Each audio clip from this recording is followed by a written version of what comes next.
এখন প্রশ্ন হলো, কি ওয়ার্কিং নারীদেরও মেইনটেন্যান্স মিলবে? এটি একটি বড় মিথ্যাচার যে যদি স্ত্রী উপার্জন করে তাকে কিছু দেওয়া হবে না। কলকাতা হাইকোর্টের সর্বশেষ অবস্থান ২০২৫ খুব স্পষ্ট। যদি আপনার স্যালারি স্বামীর তুলনায় অনেক কম হয় তাহলে আপনি সাপ্লিমেন্টারি মেইনটেন্যান্স দাবি করতে পারেন। যদি আপনি সন্তানেদের জন্য চাকরি ছেড়েছেন তবুও আপনি পুরো মেইনটেন্যান্সের অধিকারী। শুধু উপার্জন ক্ষমতা থাকা মানে আপনার অধিকার শেষ নয়। কলকাতা হাইকোর্টের কড়া রুখ, লেটেস্ট কেস ল।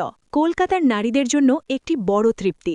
সম্প্রতি কলকাতা হাইকোর্ট রিঙ্কি চক্রবর্তী কেসে স্পষ্ট বলেছে যে যদি স্বামী শারীরিকভাবে সুস্থ থাকে তাহলে সেই অজুহাত দিতে পারবে না যে তার কাজ নেই। যদি সে নিজেকে বেকারও বলে, কোর্ট তাকে কমপক্ষে একটি স্কিল্ড লেবরের দৈনন্দিন মজুরির সমান টাকা দিতে নির্দেশ দেবে। অর্থাৎ এখন স্বামী টাকা নেই বলে বাঁচতে পারবে না। এবং সবচেয়ে গুরুত্বপূর্ণ, ৬০ দিনের নতুন নিয়ম।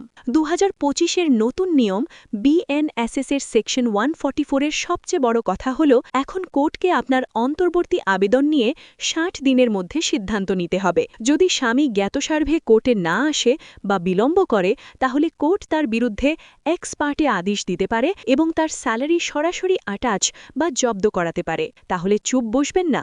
যদি কথাবার্তা থেকে সমাধান না আসে তাহলে আইনের সাহায্য নিন। এটি আপনার অধিকার, ভিক্ষা নয়। আশা করি এই ভিডিওটি থেকে আপনাকে সাহস মিলেছে। যদি আপনি কলকাতায় থাকেন এবং আইনি সাহায্যের দিকে প্রথম ধাপ নিতে চান তাহলে এই ভিডিওটি আবার দেখুন এবং পয়েন্টগুলো নোট করুন। যদি আপনার মনে কোনো সন্দেহ থাকে, চাহে তা আইনজীবীর ফি নিয়ে হোক বা কোর্টের লোকেশন নিয়ে, নিচে কমেন্টে লিখুন।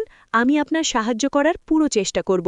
এই ভিডিওটি শেয়ার করুন, কারণ আপনার একটি শেয়ারিং কোনো অসহায় নারীর জীবন বাঁচাতে পারে। এবং হ্যাঁ, এই ধরনের আপডেটেড ভিডিওর জন্য লাইক, শেয়ার, কমেন্ট এবং সাবস্ক্রাইব অবশ্যই করুন। লড়াই করুন আপনার অধিকারের জন্য।